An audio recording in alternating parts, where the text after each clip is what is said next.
Assalamualaikum warahmatullahi wabarakatuh. Selamat pagi anak-anak ibu semuanya. Bagaimana kabar kalian hari ini? Alhamdulillah luar biasa, tetap semangat. Good.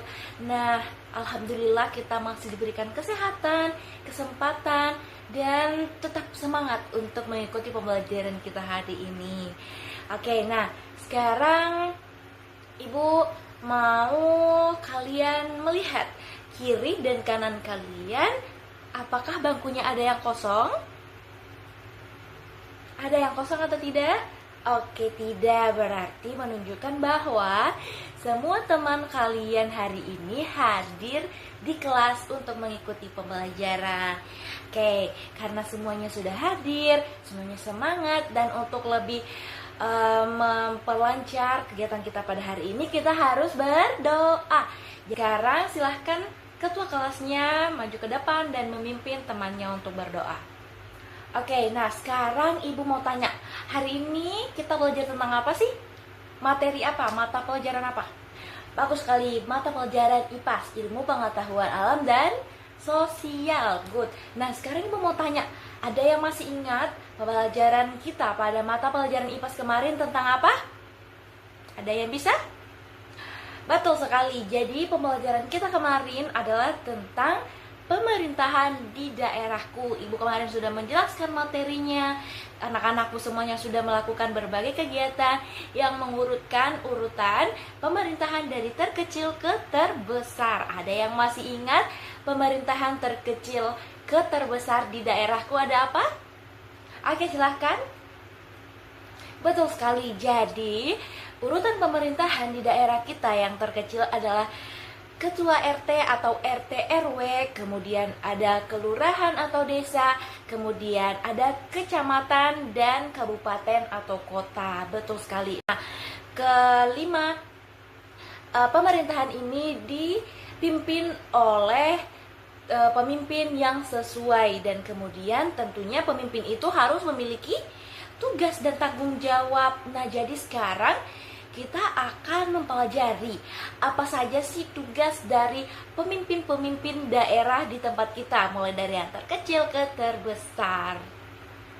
Sekarang ibu ada pertanyaan. Kalau ada warga yang mengeluh tentang sampah yang menumpuk di lapangan kalian, pernahkah kalian melihatnya? Good. Betul sekali. Jadi sampah untuk saat ini adalah masalah yang cukup memprihatinkan di lingkungan kita.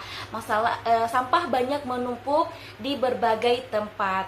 Nah, kira-kira siapa sih yang bertugas atau bertanggung jawab untuk menyelesaikan permasalahan sampah ini ketika ada menumpuk di lingkungan rumah kita? Ayo, siapa? Apakah bupati yang langsung turun tangan untuk membersihkan sampah itu? Tentu tidak. Jadi yang bertugas untuk membersihkan atau menyelesaikan permasalahan sampah di sekitar kita, di lingkungan masyarakat kita, di lingkungan RT atau RW adalah RT. Jadi kita harus melapor terlebih dahulu ke RT bahwa Pak, ini ada sampah menumpuk di sini. Nah, tugas Pak RT adalah apa? Betul, tugas Pak RT membersihkan. Tapi apakah Pak RT bisa membersihkannya sendiri? Tentu tidak. Jadi Pak RT membutuhkan siapa? Membutuhkan warga. Betul. Jadi Pak RT melakukan koordinasi atau mengarahkan warga setempatnya untuk bersama-sama, betul sekali, membersihkan lapangan tersebut sehingga sampah bisa diatasi. Jadi tidak ada lagi sampah yang menumpuk. Selain itu, ketika misalnya sampahnya banyak sekali, sudah tidak bisa ditangani oleh RT dan warga dari RT tersebut, kepada siapa lagi Pak RT bisa mengkoordinasi atau bekerja sama untuk menyelesaikan masalah sampah tersebut?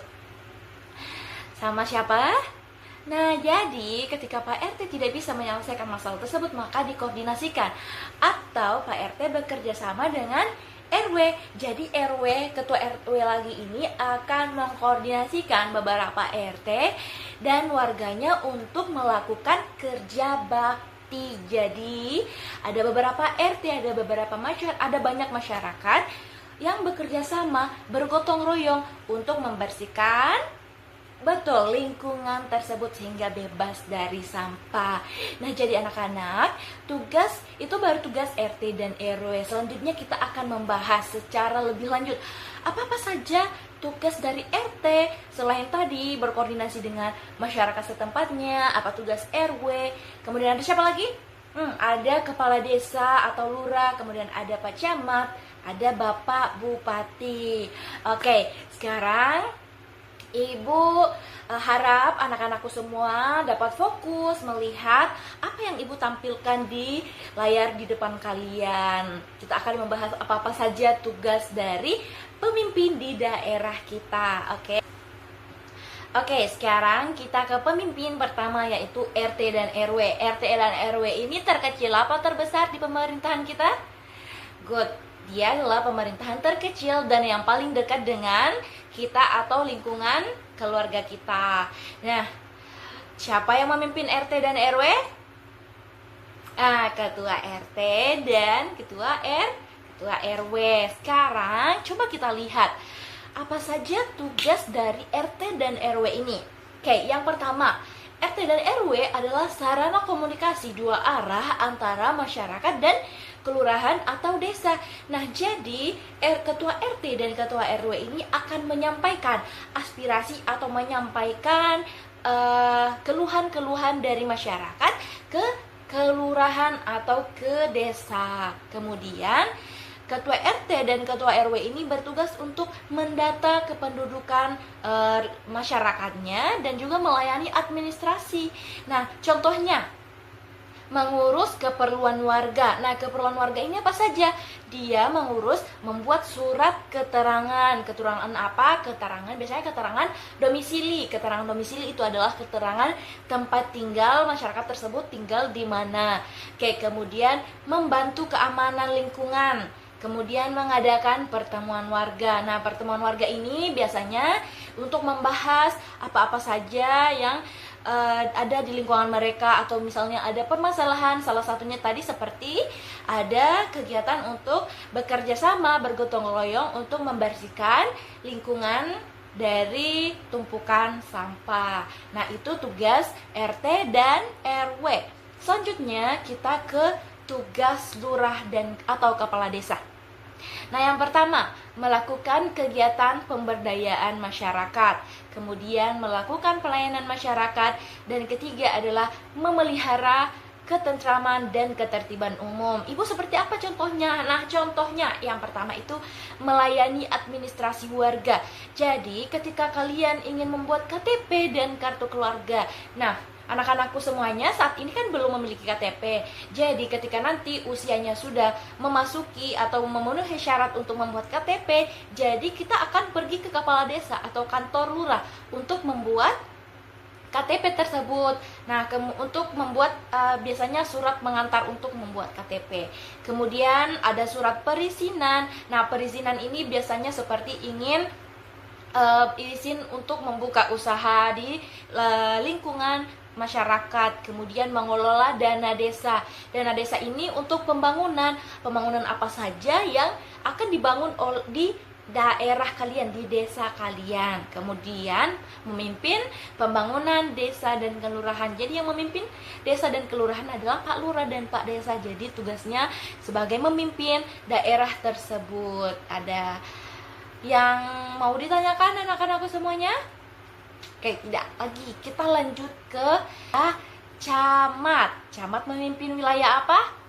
Kecamatan, betul sekali. Nah, ini coba lihat ada tugas dari camat. Yang pertama, mengkoordinasi kegiatan antar desa.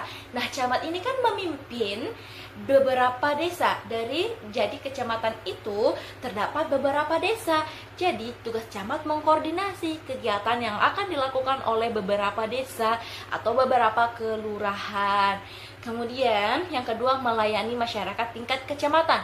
Jadi masyarakat yang ingin mengurus di tingkat kecamatan akan dilayani oleh camat atau yang bertugas di kantor kecamatan tersebut. Kemudian yang ketiga adalah mengawasi pelaksanaan pemerintahan desa. Nah, jadi tugas camat ini juga mengawasi apa-apa saja pelaksanaan yang sudah dilakukan oleh kepala desa yang ada di lingkup kecamatan yang dia pimpin. Oke, selanjutnya kita ke pemerintahan terakhir, yaitu tugas bupati atau wali kota.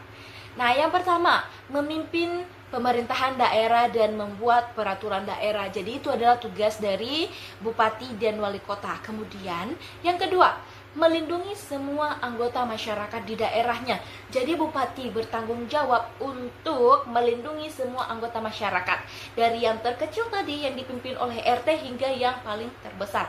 Jadi semua lingkup yang mencakup wilayah kabupaten tersebut akan dilindungi oleh Bapak Bupati. Kemudian yang ketiga, meningkatkan mutu kehidupan masyarakat dan membangun infrastruktur. Nah, infrastruktur ini ada jalan, sekolah, dan juga rumah sakit, sehingga masyarakat di daerah tersebut dapat mendapatkan akses atau fasilitas yang memadai.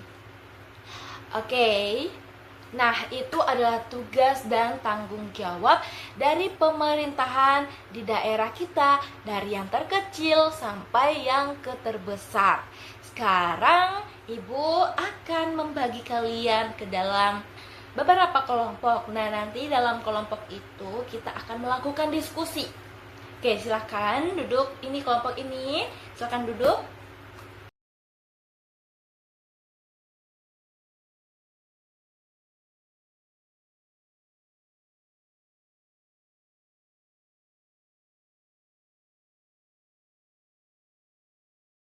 Oke, semuanya sudah selesai. Nah, jadi anak-anakku semuanya, tugas dari masing-masing pemimpin daerah itu tentunya berbeda-beda. Jadi, ketika kita memiliki masalah sebagai warga yang tinggal di lingkup daerah tersebut akan melaporkan ke pemimpin terdekat terlebih dahulu yang ada di lingkungan keluarga kita. Siapa yang paling terdekat dengan lingkungan kita? Ada RT, ada RW. Kemudian aspirasi atau keluhan kita akan disampaikan Pak RT ke tingkat yang lebih tinggi sesuai dengan keluhan atau masalah yang kita hadapi. Nah, permasalahan di lingkungan itu harus dilaporkan kepada pemimpin yang tepat, sehingga apa yang kita keluhkan atau apa yang masalah kita itu bisa ditangani dengan cepat dan dengan benar ketika pemimpin tersebut atau masalah kita ditangani oleh sesuai dengan pemimpin atau tingkatan pemimpin di daerah kita. Yang telah kita pelajari hari ini, ayo angkat tangan satu orang. Betul sekali, hari ini kita belajar tentang tugas dan tanggung jawab dari pemimpin daerah kita, dari yang terkecil hingga ke yang terbesar. Kita juga hari ini sudah melakukan apa? Betul, diskusi kelompok dan menyelesaikan, menganalisis beberapa masalah, dan kemudian kita cocokkan dengan pemimpin siapa yang harusnya bertanggung jawab. Dari pembelajaran kita hari ini ada apa atau ada sesuatu yang ingin kalian sampaikan ke pemimpin daerah kalian? Alvin, kenapa? Dia ingin menyampaikan bahwa dia membutuhkan taman di lingkungannya agar bisa bermain dengan teman-temannya. Jadi itu adalah keinginan kalian yang akan kalian sampaikan ke kepala daerah. Semoga kalian bisa menyampaikannya nanti tentunya dengan cara yang baik, dengan yang sopan. Oke, sekarang anak-anakku, pembelajaran kita pada hari ini sudah selesai. Semoga apa yang Ibu sampaikan bisa kalian pahami dengan baik, dan masalah-masalah tadi dapat kalian terapkan di lingkungan kita. Ketika kita ada masalah, kita harusnya melapor ke siapa terlebih dahulu. Oke, nah Ibu akhiri, semoga kita tetap semangat untuk mengikuti pembelajaran kita di besok hari. Dan Ibu akhiri, Assalamualaikum warahmatullahi wabarakatuh.